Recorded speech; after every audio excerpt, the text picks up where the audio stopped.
خبر شامل کرتے ہیں ریاض سے اعجاز احمد طاہر ایوان۔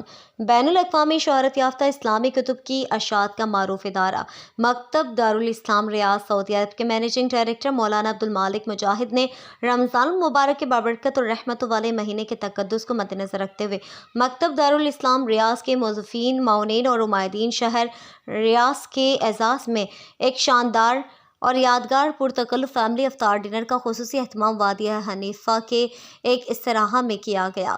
اس فیملی افطار ڈنر میں عبدالمالک مجاہد نے اپنے صاحبزادوں آکاشہ مجاہد، عبدالغفار مجاہد اور محمد مجاہد نے سب نے مل کر آنے والے اور مدعو تمام مہمانوں کو خوش آمدید، اہلا و سہلا، مرحبا کہا اور افطار کرنے کے بعد سب نے مل کر ادا کی۔ نماز مغرب کے بعد شاندار اور پرتکلف دعوت طعام کا خصوصی اہتمام کیا گیا تھا۔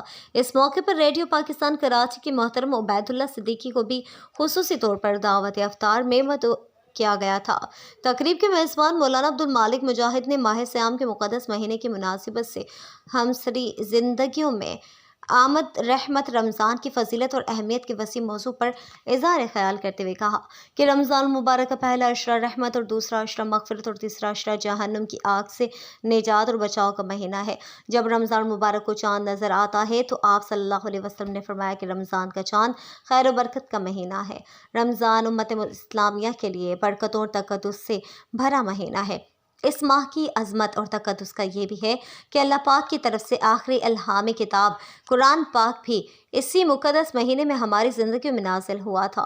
اس مہینے کے اندر ہی جنت کے دروازے بھی ہم سب پر کھل جاتے ہیں۔ یہ مہینہ تمام مہینوں سے زیادہ فضیلت افضل اور مقدس مہینے کا مقام بھی رکھتا ہے، اور اس مہینے میں دوزخ کے دروازے بند ہو جاتے ہیں اور شیاطین کو جکڑ دیا جاتا ہے۔ اس بابرکت اور مقدس مہینے کے فیملی افطار ڈنر میں جن ریاض کی شخصیات نے شرکت کی، ان کے اسماء گرامی چودھری بشیر احمد، ولید اعجاز ایوان، اعجاز احمد طاہر ایوان، سلامت اللہ ریحان غنی، وقاص مغل، پروفیسر محمد اقبال کیلانی، تاج حیدر، پروفیسر عظمت اللہ بھٹا، عمر فاروق کیلانی، ابوبکر کیلانی، محمد عارف بھٹی، شہزاد احمد آکاشہ مجاہد، عبدالغفار مجاہد اور محمد مجاہد کے نام شامل ہیں۔ دعوت افطار کے اختتام پر عبدالمالک مجاہد اور ان کے صاحبزادوں نے مل کر تمام مہمانوں کا شکریہ ادا کیا۔